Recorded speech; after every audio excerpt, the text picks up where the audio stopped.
KBR news కి స్వాగతం. కాకినాడ జిల్లా జగ్గంపేట నియోజకవర్గం ఇండిపెండెంట్ అభ్యర్థి పాటంశెట్టి సూర్యచంద్ర ఇంటిపై టీడీపీ వర్గీయులు దాడికి పాల్పడ్డారు. దీంతో ఇరు వర్గాల మధ్య తోపులాట చోటు చేసుకుంది. ఈ సందర్భంగా సూర్యచంద్ర మాట్లాడుతూ శ్రీ నారా లోకేష్ గారికి సమర్పించడం కోసం ప్రెస్ మీట్ ఏర్పాటు చేయడం జరిగింది.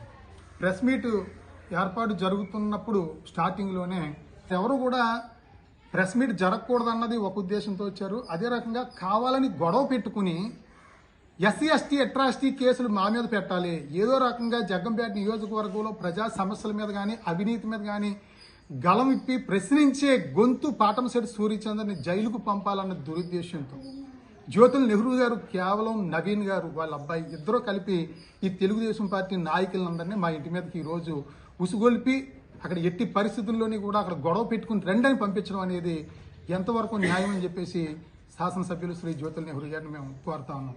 ఈ సందర్భంగా నారా లోకేష్ గారికి మేము జగ్గంపేట నియోజకవర్గం నుంచి మేము ప్రశ్నిస్తా ఉన్నాం. మరి సమస్యల మీద ప్రశ్నించండి, మీ గళం వినిపించండి, మీరు అవినీతి మీద ప్రశ్నించండి, మాట్లాడండి అని గౌరవ చంద్రబాబు నాయుడు గారు గత ఎన్నికల్లో జగ్గంపేటలో బహిరంగ సభలో కూడా చెప్పడం జరిగిందే.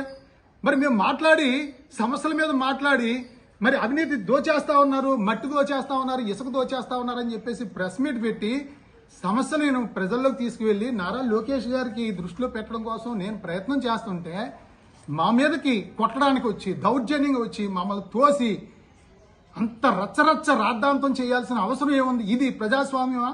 ఇది కూటమి ప్రభుత్వానికి తగునా అని చెప్పేసి అడుగుతా ఉన్నాం. ఇది ధర్మమా మీకు? నా ఇంటి దగ్గర నేను ప్రెస్ మీట్ పెట్టుకుంటుంటే నా చుట్టూ తెలుగుదేశం పార్టీ కార్యకర్తలు కూర్చోబెడతారండి ఎవరు గారు? మీరు మీకు చేతనైతే మీరు కౌంటర్ ఇవ్వండి. నేను చేసింది తప్పుడు ఆరోపణలు అని చెప్పేసి అంటే నా దగ్గర పూర్తి ఆధారాలతో నేను పెట్టడం జరిగింది. 200 కోట్ల రూపాయలు అవినీతి చేశారని చెప్పేసి ఇవన్నీ కూడా బయటకు వస్తాయి. మాట్లాడే సూర్యచంద్ర గొంతు నొక్కాలి, వారి గలం ఆపాలని చెప్పేసి మీరు ఈ కుట్రపూరితంగా ఈ కార్యక్రమాలు చేయడం అనేది చాలా పొరపాటు. మీరు కేసులు పెట్టాలనుకుంటే నా ఇంటికి పంపించక్కర్లేదు. మీరు ఏ కేసు పెట్టినా సరే నన్ను జైలుకి పంపించాలన్నా కూడా నేను సిద్ధంగా ఉన్నాను. మీరు ఏ రకంగా తప్పుడుగా అణచివేయాలని చెప్పేసి మీరు అనుకుంటే తప్పనిసరిగా నేను జైలుకి వెళ్తాను. నెహ్రూ గారు మీ కక్ష తీర్చుకోవాలి. సూర్యచంద్ర అనేవాడు బాగా మాట్లాడుతున్నాడు, సమస్యల మీద మాట్లాడుతూ ఉన్నాడు, మేము చేసే అవినీతి అంతా బయట పెడుతున్నాడని మీకు కక్షగా బాధగా ఇబ్బందిగా ఉంటే మీ ఇష్టం జైలు పంపించండి, నేను సిద్ధం. పోలీసు వారు దీని మీద విచారణ చేసి నా ఇంటి మీదకి వచ్చి నా మీద దౌర్జన్యం చేసిన తెలుగుదేశం పార్టీ నాయకులు అందరి మీద చర్య తీసుకోవాలని చెప్పేసి పోలీసు వారికి ఈ సందర్భంగా విజ్ఞప్తి చేస్తా ఉన్నాం.